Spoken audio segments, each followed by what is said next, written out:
Ahora sí, buenas noches a todos. Damos inicio pues a la clase de el estudio de la epístola a los hebreos, esperando que usted lo pueda, que todos lo podamos disfrutar y si es posible podamos compartirlo también con personas acercadas, allegadas a nosotros.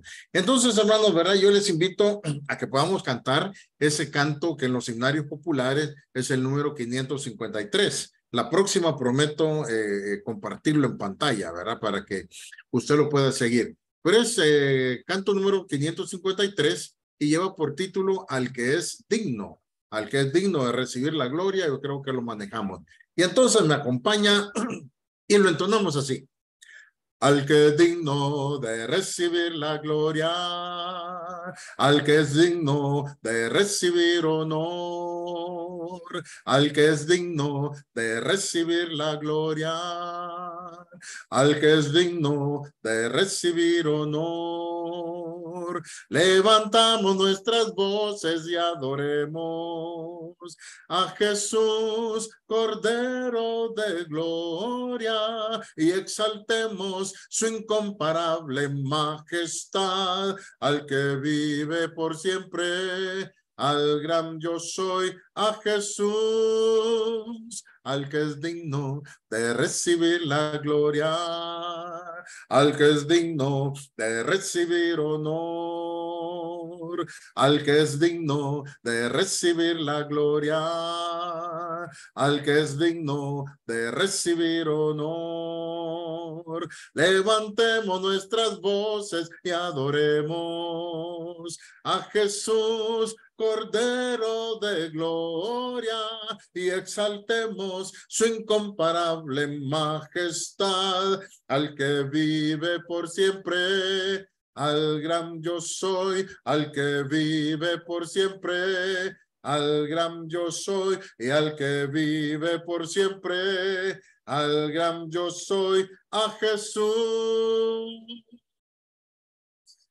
Muy bien. Si usted se fija, hermano, en la temática de este canto, el que lo hizo, ¿verdad? Dice aquel que es digno de recibir toda la gloria y también de recibir todo el honor. A ese que es digno, levantamos nuestras voces. En la versión original dice levantamos nuestras manos, ¿verdad? En señal, pues, ¿verdad? De alabanza, de admiración. Y es bonito ese canto, hermanos, sí, como usted lo va a comprobar. Uno de los mensajes, ¿verdad? De la epístola a los hebreos es ese, exaltar, en realidad darle el lugar que Jesús se merece en el mundo y también en nuestras vidas. Vea qué interesante, ¿verdad? Y entonces, hermanos, vamos voy a compartir pantalla con ustedes porque vamos a entrar viendo como ha sido costumbre en las otras asignaturas, al menos a mirar un contexto general de la epístola a los hebreos, ¿verdad? Y va a ser importante porque en torno a eso estará girando todo lo que nosotros, ¿verdad? Vamos a ir analizando en el transcurso de estas sesiones. Entonces, mis queridos hermanos, voy a compartir pantalla y vamos a hablar acerca de el contexto histórico de la epístola a los hebreos. Bien. Muy bien. Usted me indica si lo podemos mirar. ¿Lo mira? Pulgar arriba. Perfecto. Entonces, hermanos, ¿qué vamos a decir, verdad? Ok, entramos a hablar acerca del contexto histórico acerca de la epístola a los hebreos. Al final, como siempre, ¿verdad? Yo les voy a compartir cada presentación en PowerPoint que estaremos haciendo o algún video a lo mejor. Pero entonces decimos lo siguiente, ¿verdad? Fíjense una pregunta. ¿Por qué, hermanos, verdad, ser seguidor de Jesús hace la vida más difícil en lugar de hacerla más fácil? Usted tiene oportunidad para brindar una opinión, pero la pregunta es, ¿por qué ser seguidor de Jesús hace la vida más difícil en lugar de hacerla más fácil. Y ahí mire, su ovejita, están como ojos que la están acechando y la ovejita está que tiembla de miedo porque no sabe qué le va a pasar. A ver, ¿quién comparte? ¿Quién es el valiente que rompe el hielo en esta primera sesión? A la una. Y permítanme que ese perrito anda emocionado ahí. A ver. Exégetas bíblicos. A menos que usted, si usted cree que no es así, entonces diga, hermano, yo creo que usted está equivocado. No es así. Facilita en la vida sobre ruedas, en la vida con Cristo. ¿Ya? Pero dígame algo. Nadie. Entonces, pues, como aquí somos muy democráticos, ¿verdad? Hermano Lamberto, ¿qué opina usted? ¿Sobre los ojos del fondo o sobre la pobre animala que está ahí toda triste? No, sobre la pregunta, ¿por qué ser seguidor de Jesús hace la vida más difícil en lugar de hacerla más fácil? Porque el que vive en el mundo vive su vida desordenadamente y la ve normal, y uno cristiano, ¿no? Todas las cosas, casi todas las cosas del mundo nos hacen a mal porque casi no hay nada bueno en este mundo. Por eso que a nosotros se nos hace más difícil y todo es para nosotros. A nosotros es que se nos exige la santidad. Ok. Muy bien, por eso se nos hace difícil. Muy bien. Hermana Raquel, díganos algo, hermana, ahí con su experiencia. ¿O usted siente, hermana, usted siente la vida cristiana facilita? No, hermano. Que se levanta y sale volando como palomita y todo tranquilo.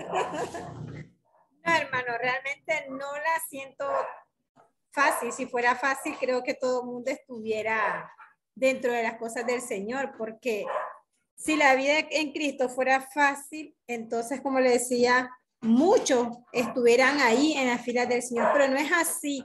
Y no es como nos decían de que los mandamientos del Señor no son gravosos, pero nosotros lo hacemos más difícil. ¿Por qué? Porque queremos estar sumergidos a las cosas de este mundo. O sea, cuando nosotros estamos queriendo estar siendo sumergidos a las cosas de este mundo y el querer salirnos y el querer agradar a Dios, estamos en una situación de que tengo que agradar a Dios, se me hace difícil cómo hacerlo. Pero a veces es la falta de voluntad y la falta de la falta de querer estar apegado a las cosas del Señor y no estar apegado a las cosas del mundo. Cuando nosotros nos apegamos a las cosas del mundo, se nos hace más difícil la vida en Cristo Jesús. Pero si no es vea, así, voy a ir resumiendo. Los hermanos Lamberto decía, ¿verdad? Que esta pregunta para responderla dice porque a nosotros, resumiendo, ¿verdad? Porque a nosotros se nos exige la santidad y las personas en el mundo andan como les da la gana. Muy bien. Hermana Raquel dice que es por falta de voluntad, ¿verdad? Que se nos hace más difícil. Hermano Julio, ¿qué nos puede decir, hermano? ¿Qué puede agregar usted? Bueno, se hace más difícil porque prácticamente el cristiano tiene que cumplir ciertos mandamientos y en la vida mundana, bueno, uno que está en la vida mundana es difícil, digamos, que pueda cumplir ciertos mandamientos.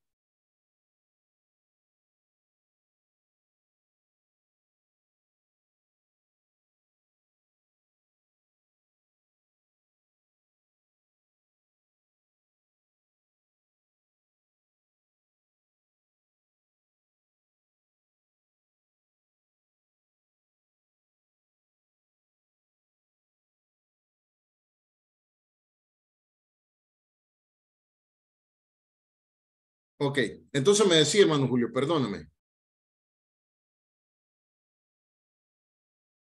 Decía que se hace más difícil ser seguidor de Jesús porque uno tiene que someterse a ciertos mandamientos, a la doctrina, a la enseñanza de Jesús. Entonces, por eso es difícil, digamos, ¿no? O sea, para una persona mundana.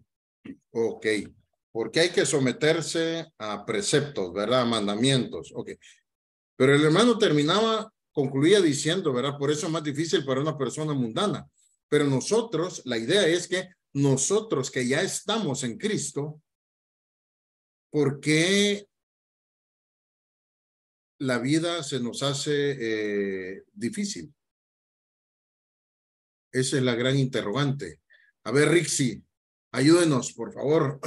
Estamos pegados acá, porque después Yara tiene una respuesta tremenda.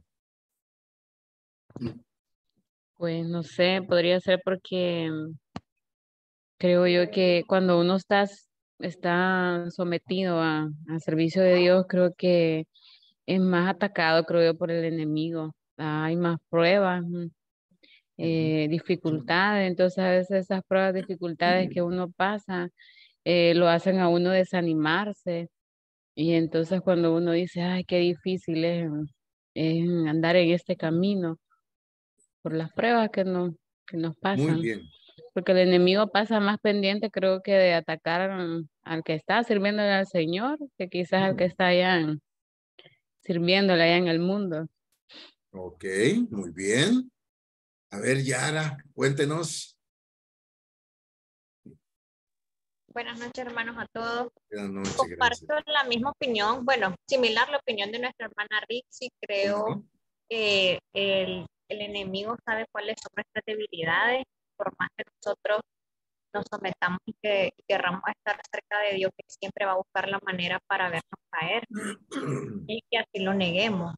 Entonces, el hecho que seamos cristianos no quiere decir que no seamos, que seamos perfectos, que no Así tengamos es. errores. Así Entonces, es. el cristiano a través de la sangre de Jesucristo encontró el perdón, fueron lavados sus pecados, pero eso no quiere decir de que no va a pecar, sino de que va a tratar de ser mejor cada día. Claro. Pero como mencionaba anteriormente, él siempre va a buscar la manera pues, de vernos derrotados, que podamos dar la presencia de Dios en nuestra vida. Muy bien. Gracias, hermano, por sus comentarios. Vea, como estamos analizando el contexto histórico, ¿verdad?, de la epístola a los Hebreos, iniciamos con esta pregunta. ¿Por qué parece ser, verdad, o por qué ser seguidor de Jesús hace la vida más difícil en lugar de hacerla más fácil? Obviamente porque todo, hermanos, todo lo que es de valor no es gratis. Cuesta. Mantener un cuerpo atlético cuesta. Mantener o tener el hábito o tener una cuenta de ahorros cuesta. Ser obediente a papá y a mamá cuesta, ¿sí? Ser amoroso con la esposa como Cristo lo fue con la iglesia cuesta. El ser que la esposa sea sometida como se somete a Cristo cuesta, pero a veces nosotros ponemos más el énfasis en lo que cuesta que en el beneficio. Fíjese usted, ¿verdad? Nos preocupa más el valor, lo que cuesta, el esfuerzo, que el beneficio posterior. Muy bien, avanzamos ahí. Vea usted qué es lo que sucede.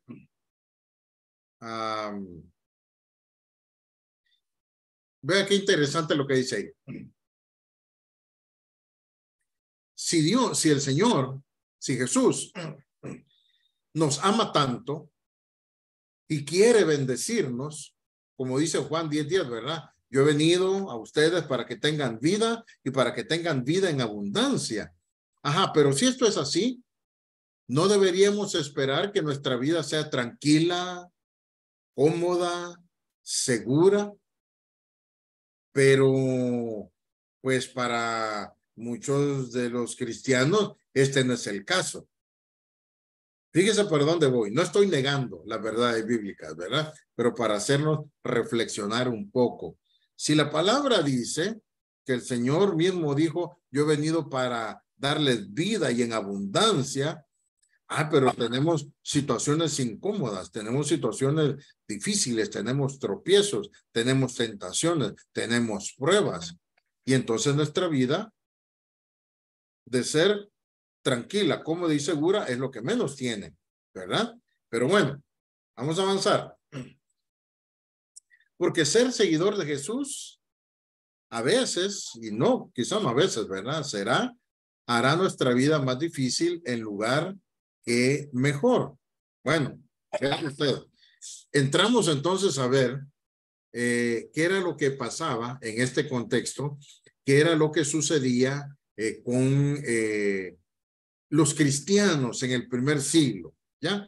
Recuerde que estamos viendo el contexto histórico, ¿ya? No estamos hablando del día en que fue escrito Hebreos, estamos hablando de un poquito más atrás. Y entonces vean lo que vamos a decir. La iglesia en Roma, ¿verdad? Recordemos que el imperio romano era el imperio que que dominaba todo el mundo conocido de la antigüedad. Y esto no era casualidad, ¿verdad? Esto no era casualidad, sino que también tendríamos que remontarnos allá al capítulo 2 de Daniel. Yo creo que ya lo miraron ustedes en otras clases, cuando aquel rey Nabucodonosor tuvo la visión, miraba una gran imagen compuesta por diferentes materiales, ¿sí? Y entonces cuando Daniel interpreta el sueño del rey, le dice que esa imagen representa una sucesión de reinos, ¿sí? La cabeza de oro era Babilonia, ¿sí? Los brazos y el pecho de plata eran los imperios de Media y de Persia, que eran dos imperios, pero se unieron, ¿ya? Para destronar a Babilonia. Entonces los brazos y los pechos eran de plata, y ese era Media y Persia. Luego venía el vientre, que era de bronce. Permítame un segundo.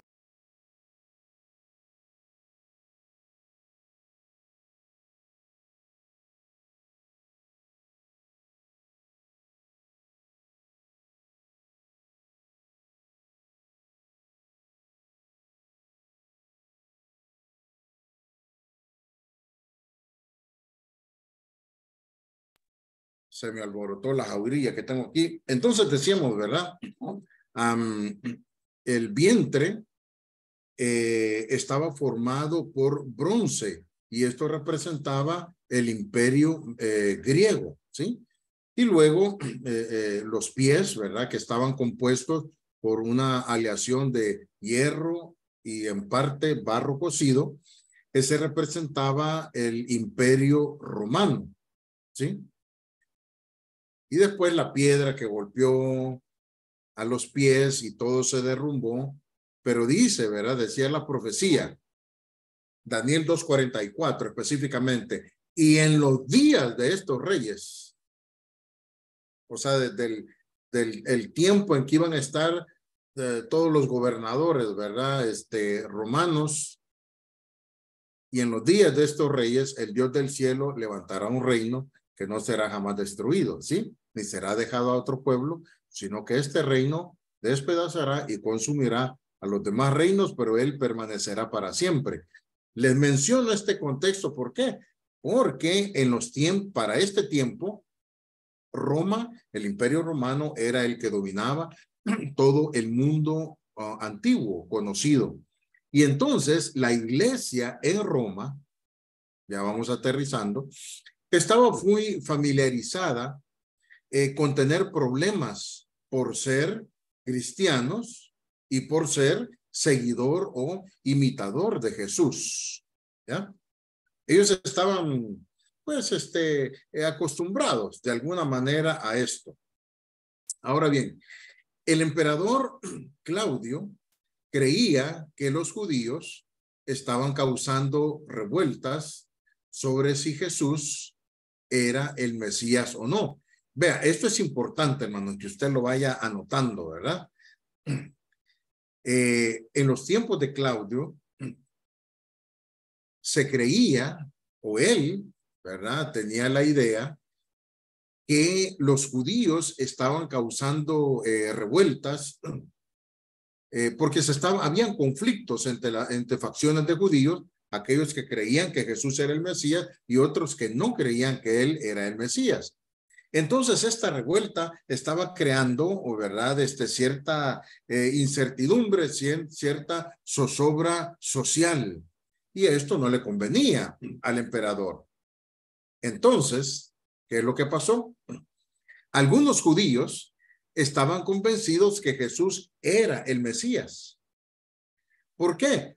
Porque ellos habían escuchado el testimonio de aquellos que fueron llenos del Espíritu Santo en el día de Pentecostés. Ahora, ¿de quiénes estamos hablando? ¿Quiénes fueron llenos del Espíritu Santo el día de Pentecostés? Bueno, ¿verdad? Fueron los apóstoles, ¿se acuerdan? En el aposento alto. Y si no, vaya a Hechos capítulo 2 y ahí va a corroborar esta información. Y entonces, muchos de los judíos habían recibido ese testimonio, ¿sí? De que Jesús era verdaderamente el Mesías. Pero cuando estos judíos que escucharon este mensaje vinieron y trajeron las buenas nuevas a Roma, no todos los judíos, no todos los compatriotas estuvieron de acuerdo con eso. O sea, con el hecho de que Jesús fuera el Mesías. Entonces, todo esto causó un gran conflicto en la comunidad judía que vivía en Roma. Y entonces, ¿qué pasa? ¿O qué pasó? Para restaurar el orden en la ciudad y aplacar, ¿verdad?, este alzamiento, Claudio decretó que todos los judíos fueran exiliados de la ciudad, sin distinción. O sea, Claudio manda a sacar, ¿verdad?, a todos los judíos, ya sea que creyeran en Jesús como el Mesías o que no creyeran a Jesús como el Mesías. Dice, todo el mundo para afuera, porque están de revoltosos. Ya, vaya siguiendo el hilo, que esto es interesante. Luego, ¿verdad? A varios, él los expulsa, ¿sí? Permítame. Él los expulsa, pero en esa expulsión también comienza una persecución y no fue solo que los sacó, que los exilió, sino también esta expulsión fue o venía acompañada de vergüenza pública porque algunos pues los ponían ahí como ejemplo, ¿verdad? Que no anduvieran de revoltosos de manera pública. Hubieron saqueos a la propiedad privada porque cuando estos judíos dejaron sus casas o sus propiedades, vinieron ellos y las saquearon, ¿sí? Y también a varios de ellos los pusieron en la cárcel. Vaya siguiendo el hilo, por favor. Ahora, los cristianos que fueron expulsados, la gran mayoría de ellos soportaron estas injusticias del Imperio Romano, pero lo soportaron con gozo, ¿sí? Confiando en que su herencia no estaba en la casa material que tenían, sino que su herencia estaba en los cielos. Y esa herencia celestial era mejor, era más duradera, iba a ser más estable que cualquier posesión terrenal. Ellos sabían que estaban siguiendo los pasos de Cristo, los pasos de Jesús. ¿En qué sentido? En el sentido que Jesús fue acusado de manera injusta, fue abusado de manera injusta, fue avergonzado públicamente de manera injusta, fue azotado, fue humillado, fue escupido, fue lacerado y finalmente fue crucificado sin que él tuviera culpa. Entonces, los cristianos se sentían identificados al saber que ellos también estaban siendo objetos de improperios, de tratos injustos, como los había recibido su maestro y su salvador, Jesucristo. Bien, avanzamos. Para el año 54 después de Cristo, Claudio había muerto y entonces viene Nerón y se sienta y se convierte en el siguiente emperador de Roma. Ahora, vean un dato interesante. Nerón no respaldó el edicto que había emitido Claudio, ¿verdad?, de expulsión de los judíos.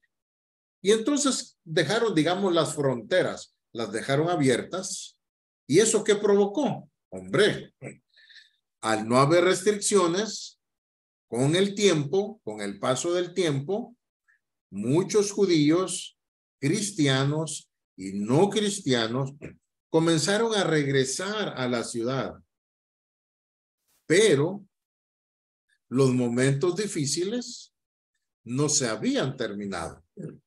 Una cosa es que ellos podían regresar, porque a Nerón pues no le paró mucha bola a eso, y entonces los judíos vuelven, regresan a buscar sus posesiones o lo que había quedado de ellos, pero aquí estamos hablando, hermanos, de años, no de meses.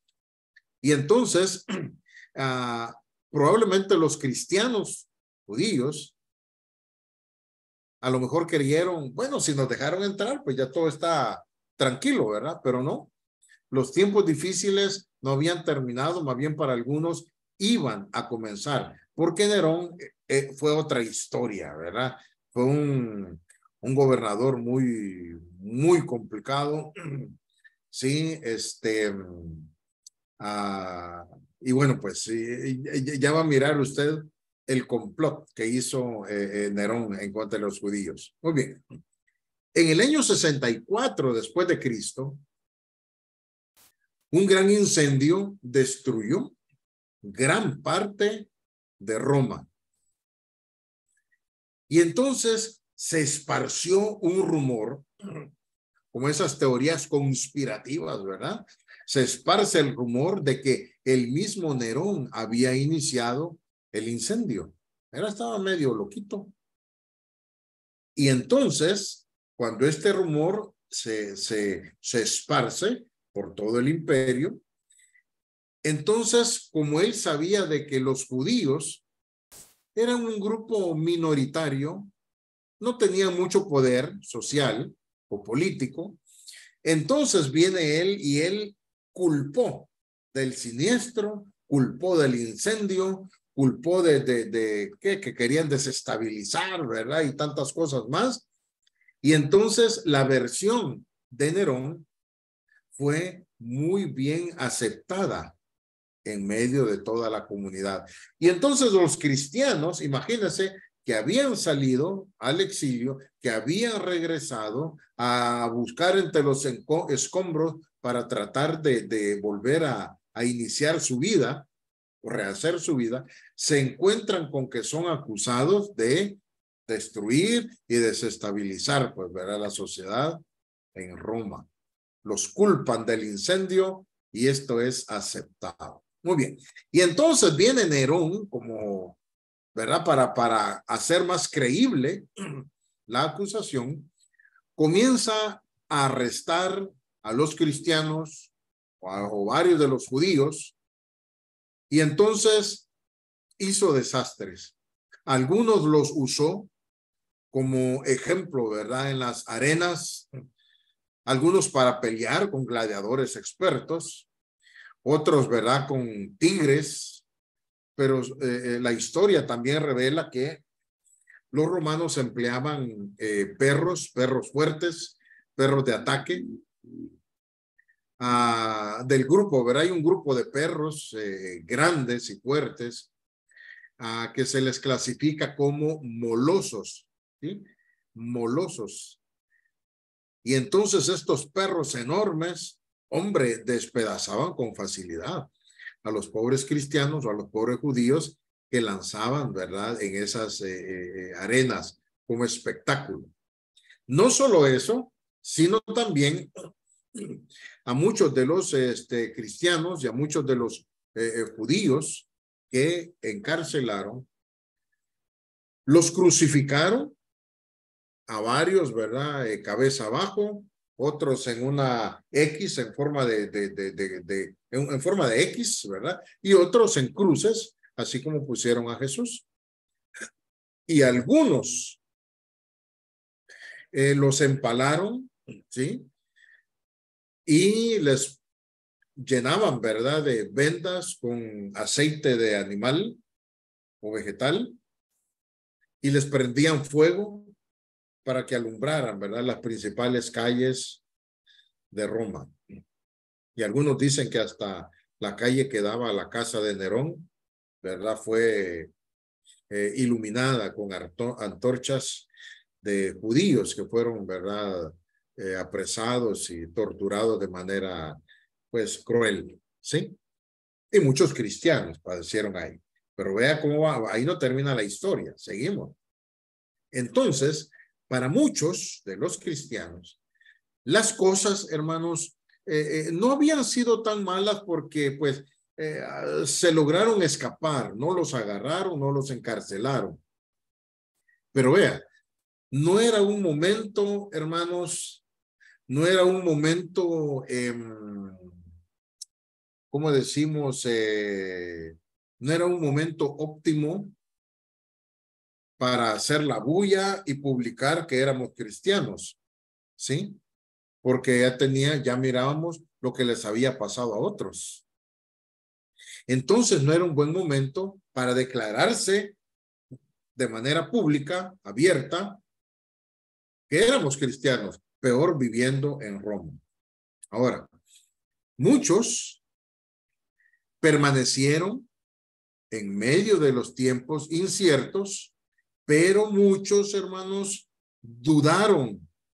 Su fe se debilitó. Vea por dónde vamos. Su fe se debilitó. Y aquí mira a este fulano acá, ¿verdad? De color celeste, muy estoico, muy bravito, muy seguro, resistiendo. Pero usted mira a este pobrecito con la cara angustiada, hasta metiendo la cabeza ahí como tortuga, ¿verdad? Porque tenía miedo y no era para menos. Sí, no era para menos. Y entonces, ante esas presiones, la fe de muchos se debilitó, ¿sí? Y causó otra reacción en los judíos cristianos. Los judíos cristianos enfrentaron una tentadora opción o un escape, una salida que parecía muy prometedora y muy tentadora. Negar a Jesús, abrazar la ley mosaica y aferrarse a sus antepasados. ¿En qué sentido? Si usted mira, aquí está el símbolo de la cruz, ¿sí? Y por acá está el candelabro simbolizando, ¿verdad? La fe judía, los emblemas judíos, el candelabro de 7 brazos, ¿sí?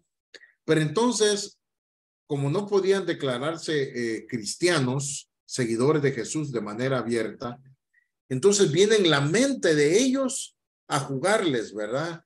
Una mala pasada. Tenían que decidir o pensaron en ellos, ¿verdad? Pensaron dentro de ellos mismos la opción de, bueno, si negamos a Jesús, pero abrazamos la ley, la que habíamos creído al inicio, y nos aferramos a la fe de nuestros antepasados, pues a lo mejor, ¿verdad? Dios se siente complacido y lo agradamos. De todas maneras, es el mismo Dios. Pero oiga, pero ya que los cristianos eran los chivos expiatorios, ¿verdad? De Nerón, ¿sí? Entonces, ¿qué pasó? Algunos cristianos fueron tan tentados que comenzaron a alejarse de las comunidades cristianas, aunque enfrentaron las persecuciones con gozo, pero esta vez, fíjese bien, se retractaron por temor al sufrimiento o incluso a la muerte. Olvidaron entonces los principios básicos de la palabra que los seguidores de Jesús esperaban o esperarían sufrir como él sufrió, ¿sí? Fueron dejando esos principios y entonces, vea qué interesante esto, ellos racionalizaron su decisión o justificaron la decisión de apartarse de la fe en Jesús, pensando en que realmente no estaban abandonando a Dios, ¿sí? Sino que se estaban volviendo al antiguo pacto con el sacerdocio levítico, con los sacrificios de animales,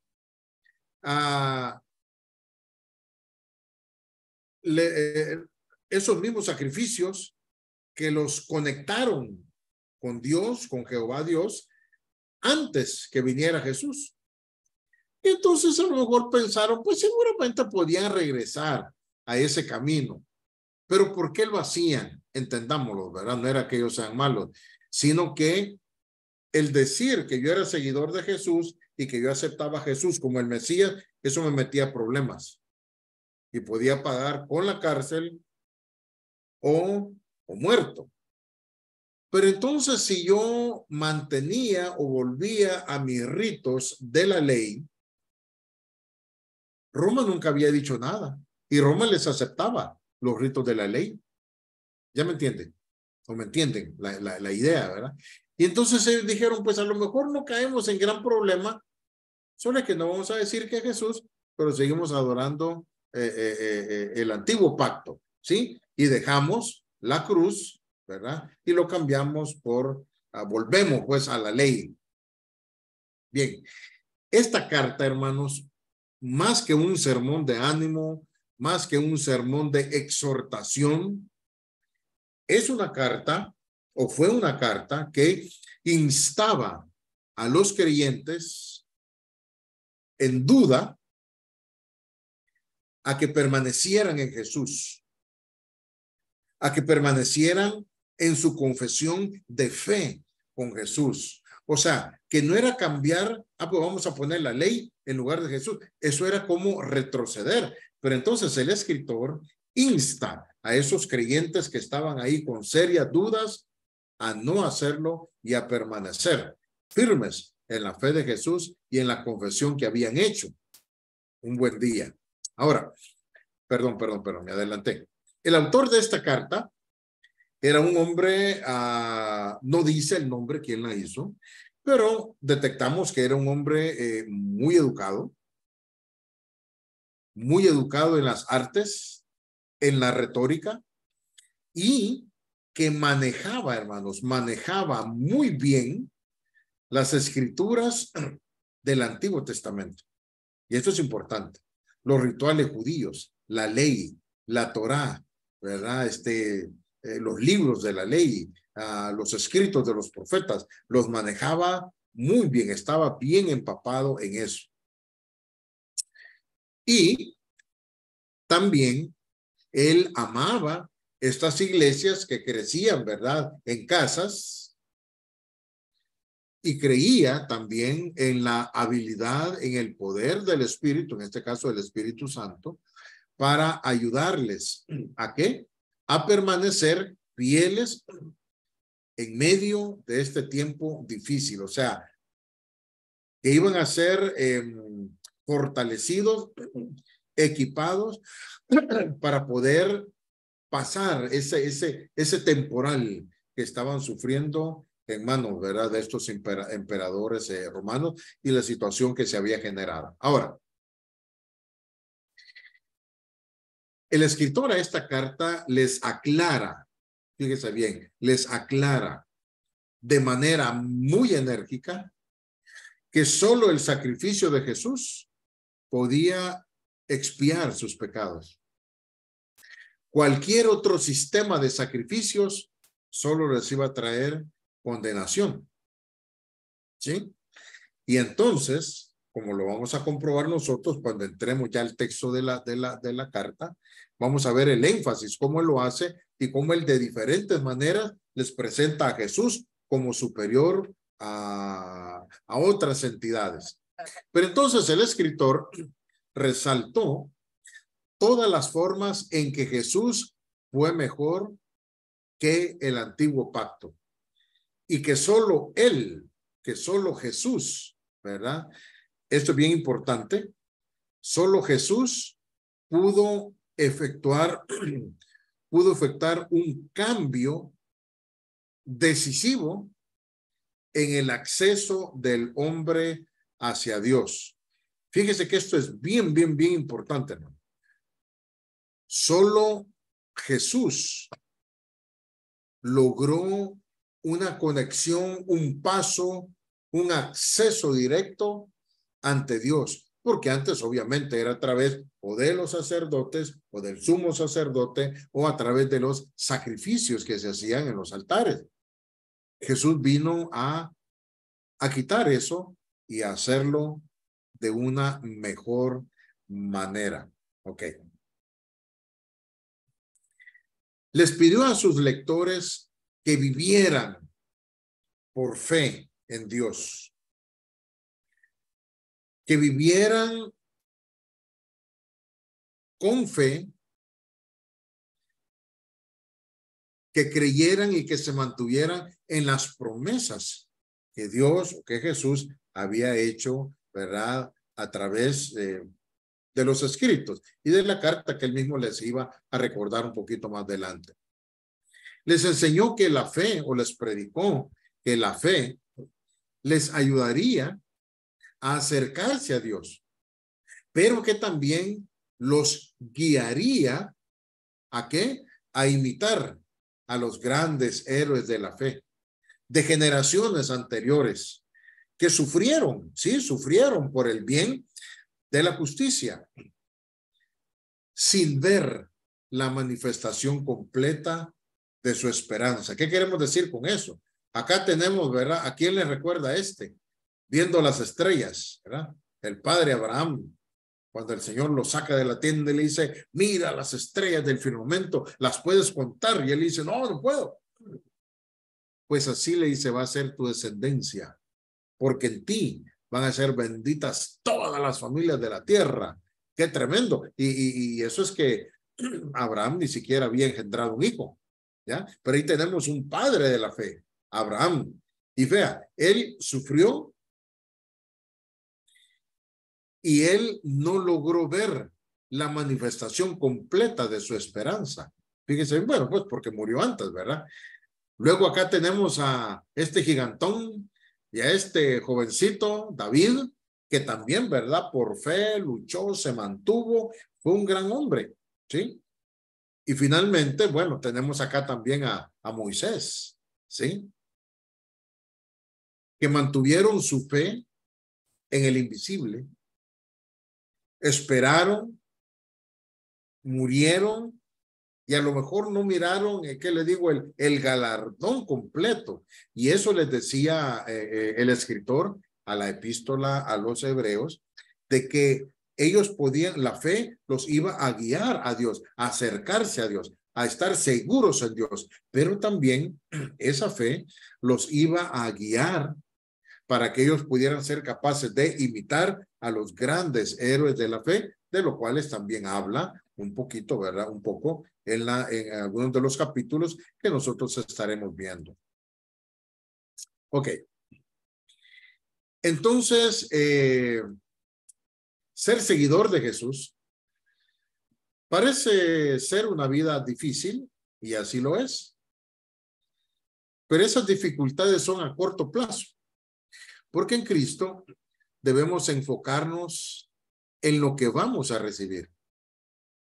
Y hablamos de un reino que no puede ser conmovido y una herencia que no será destruida. Y entonces, mirando el contexto, voy a dejar de compartir pantalla, viendo el contexto, hermanos, histórico de la epístola a los hebreos, nos remontamos bastante atrás, pero es importante ver cómo cuando entremos al texto, ¿verdad? En mención, vamos a ver, hermanos, cómo el escritor, iba a decir Pablo, ¿verdad? Que muchos creen que fue Pablo. Vamos a ver cómo el escritor en los 2 primeros capítulos, cómo él les aclara y les demuestra que Jesús es superior a los ángeles, ¿sí? En los versículos 3 y 4, cómo Jesús es superior incluso a Moisés, ¿sí? En los capítulos 5 al 7, cómo Jesús fue superior a los sacerdotes de la antigüedad, incluso al mismo Melquisedec.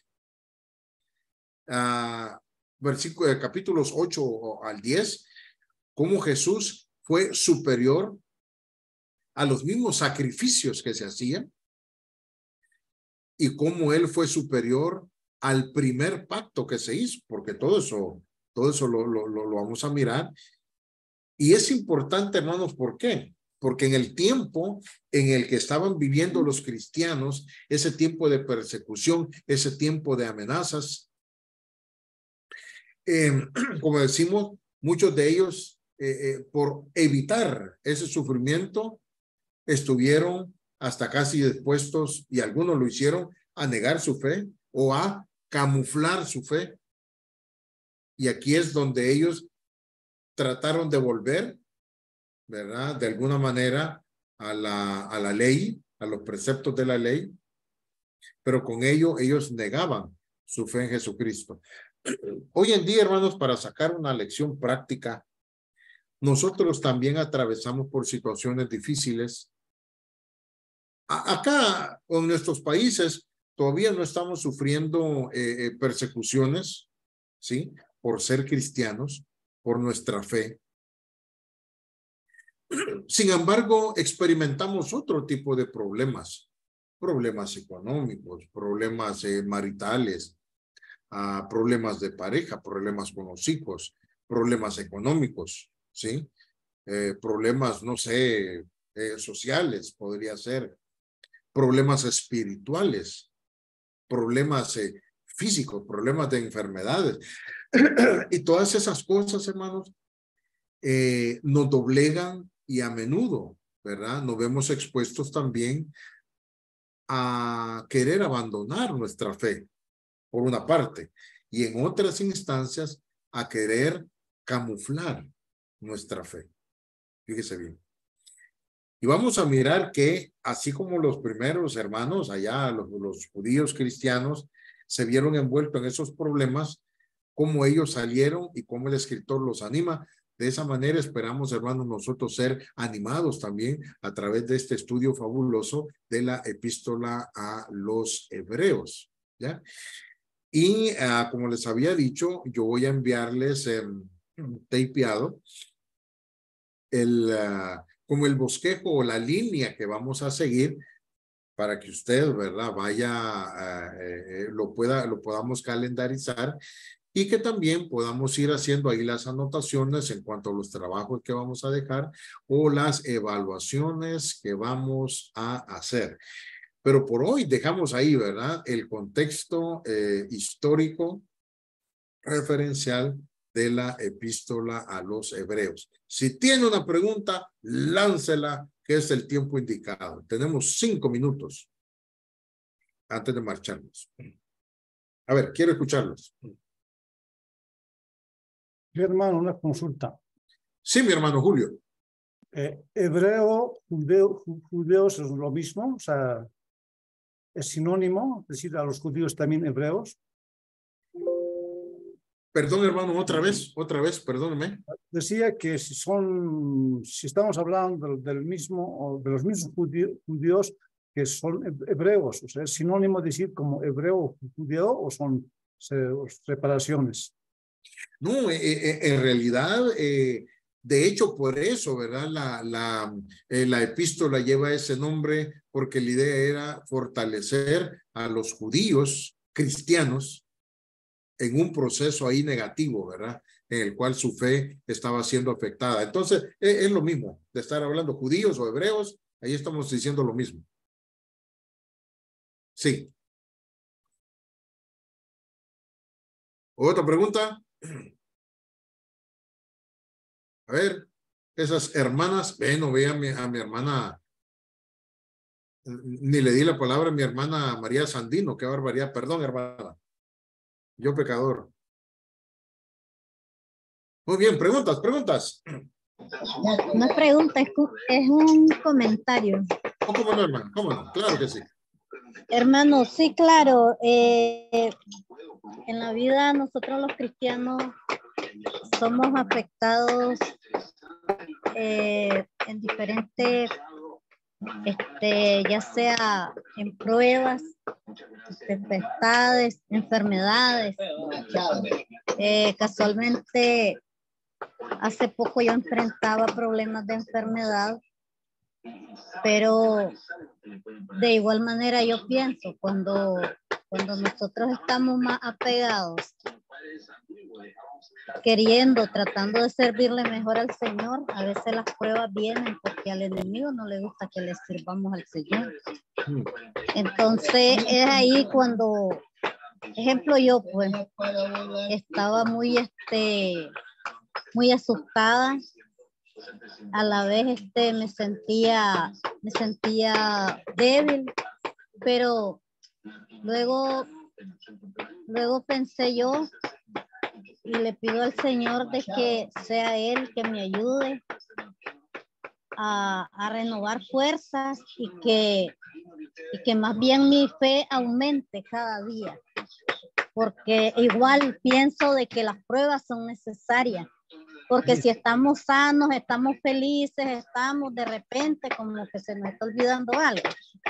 Entonces las pruebas son necesarias porque afianzamos nuestra fe en nuestro Salvador. Ese era mi comentario. Y aquí tengo mucha bulla, por eso no había querido pedir la palabra tanto. No, está bien, hermana, está bien. Si aquí no escuchó, estos perros se me alborotaron hoy.